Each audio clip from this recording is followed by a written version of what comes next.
Hello everyone, this is another episode of the Granby Journal. We'll call this Herb's Table, and we have a guest today, Lizzie Abelson from Boylston, Mass. I know her well because she is my daughter-in-law. She also happens to be a spectacular baker, and scones are one of her specialties.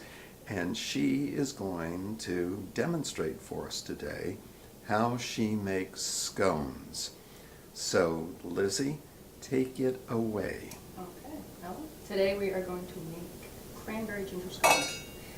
So, first, we need 2 cups all-purpose flour.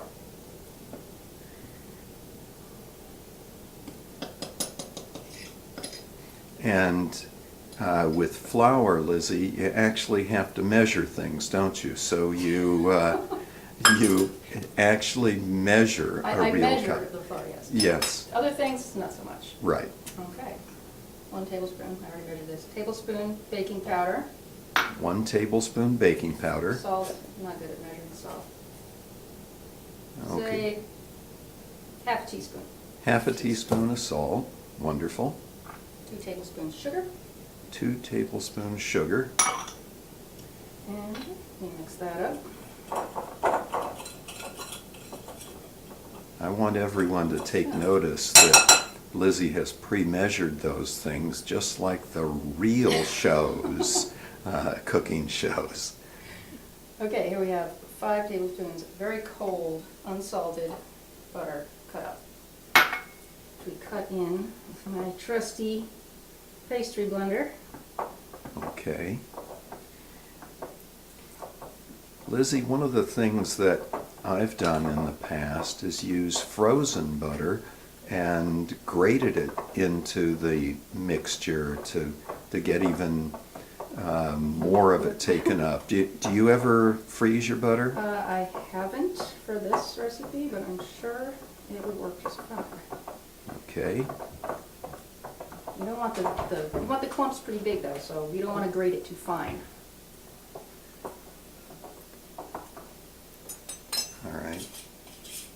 Our butter is cut in. The butter is now cut in. Okay. And what if I didn't have one of those nice little cutters that you have? What would I do? You would use your trusty food processor or 2 knives together. 2 knives together, Or right. 4 knives, like so. Okay. Okay, now we have combination candied, not crystallized ginger cut up into little bits. And how much is that? Total between whatever, you can use whatever you want. I like cranberry ginger, you can use blueberries. I put ginger in almost everything because it's good. But total, 3/4 of a cup, whatever you decide to use. Of each one, or No, total. 3/4 of a cup? 3/4 of a cup of whatever you want to put in there. All right, total. Fresh cranberries are really good too, but they're a little harder to mix in, they're a little slippery. All right. Okay, so we're just gonna mix that in there. To which we're going to add 1 cup cold heavy cream or whipping cream. Whatever you have. Okay. Don't skimp on the fat. 1 cup. 1 cup cream. All right.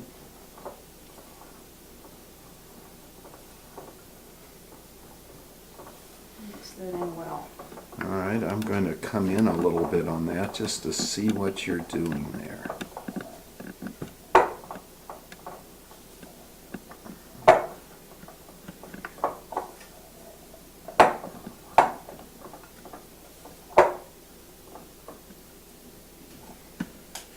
And the consistency of that, what would you say? You're going to keep working it until it forms into a ball. So don't be afraid to use your hands. Okay, so you're getting right in there now. Right in there. All right. And we want that to form a tight ball, a loose ball? Tight ball. A tight ball. Okay. I'm not very, I'm messy in the kitchen.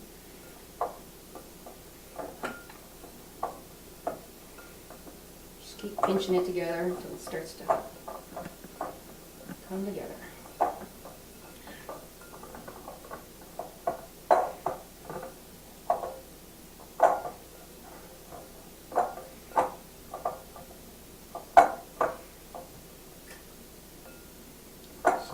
starting to do it. Mm-hmm.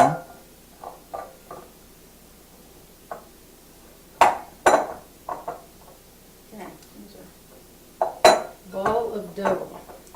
Yeah. And use a plate just because it's good for keeping the size uniform. But we're going to make something close to an 8-inch disc. You can also use cake tins or just free form it on the counter. Okay. You don't need to flour because it won't stick.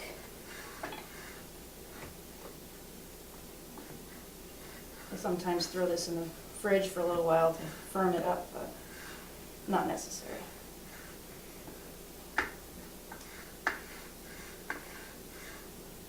Okay, so the total process right now is really only a few minutes. Yeah, I got time myself. Fastest day, 7 minutes or so. 7 minutes. Wow. plus the oven, but Yeah. easy to make before the kids come down for breakfast on the weekend. Now, just because you can't have too much fat, a little bit of heavy cream all over the top. Usually I use turbinado sugar, but since I don't have that, we're going to use regular granulated. Just a tablespoon or so.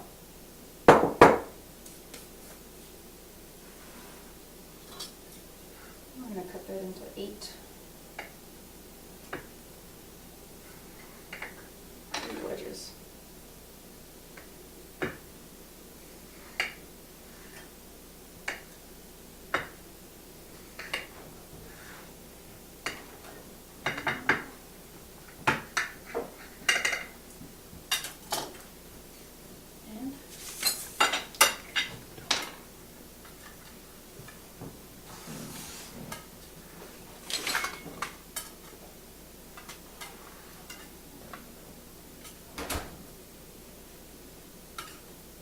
Do you need to grease the pan? No, no. I usually use parchment in my own kitchen, but Mm-hmm. range, however. Okay. There you go. And we got our oven preheated to 425. All right. Middle rack, Middle rack, 425. For how long? 19 minutes, at least on my stove. I don't know yours. 19 minutes. 19 minutes. All right. So- Hit timer down the lower left. And then 9 and 2 zeros, and you got, and timer again. Nope, you have to hit the timer again. No, it's on. Oh, it's on. You're good. All right. Okay. See you in 19 minutes. Okay, time's up. Lizzie, what do we have? We have our scones. Scones. Ooh. As tempting as it is to eat them right away, let them sit for about 10 minutes to firm up. They get better with age. All right. Let But me. not tomorrow. They only last for the day. One day, that's it. Can you tip that pan up a little bit so we can see them even better? Ooh. There you go. Yeah. All right. So we have to wait a few minutes before we can tuck into them? 10 minutes, I'd say. All right. On This the, is. on the tray is fine. Usually just leave them on there. They disappear quick enough. All right. So this is 10 minutes to tucking into the Scone Frau's wonderful creation today. So we'll be back in just a minute.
All right, we are ready to try these scones, and Lyman and Edith, Lizzie's kids, are there, each grabbing a hold of a scone. Lyman wants to choose. There, Yeah, he's they got always it. want to choose. Yeah.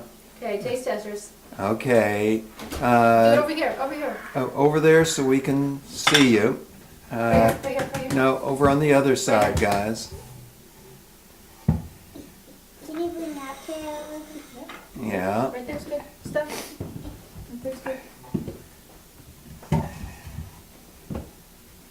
All right. Okay. Let's see what do you think, guys? Good? Delicious? Some of the best your mommy has made? Yeah? All right. Well, folks, this is the Granby Journal, Herb's Table. Lizzie, the scone frau, doing a great job, and her kids saying, "This is terrific." So, see you next time. Bye-bye. Say bye, kids. Bye.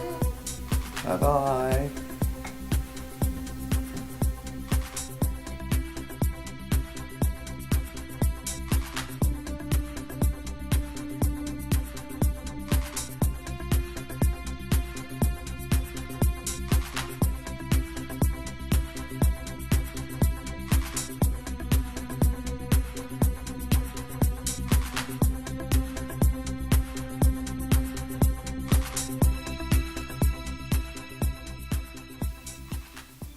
I wonder if they'd like it better if I put a little cinnamon and allspice on the pumpkins.